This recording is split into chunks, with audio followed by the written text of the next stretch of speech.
যারা তওবা করবে, ঈমান নিয়ে আসবে এবং আমলে সালেহ করবে, আমি আল্লাহ তাদের সমস্ত গুনাহগুলোকে নেকি দিয়ে পরিবর্তন করে দিব ইনশাআল্লাহ।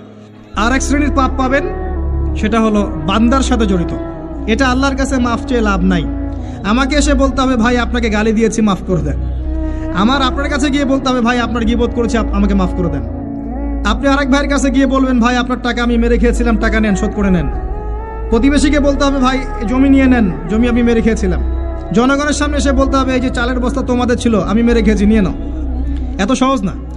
না হলে এগুলো কিয়ামতের মাঠে জমা থাকবে এবং পুলসিরাতে তারা দাঁড়িয়ে থাকবে। যখন আপনি আমি অনেক নেকি নিয়ে উঠবো, আল্লাহ পাক বলবেন নেকি দিয়ে দাও। কেন দিব?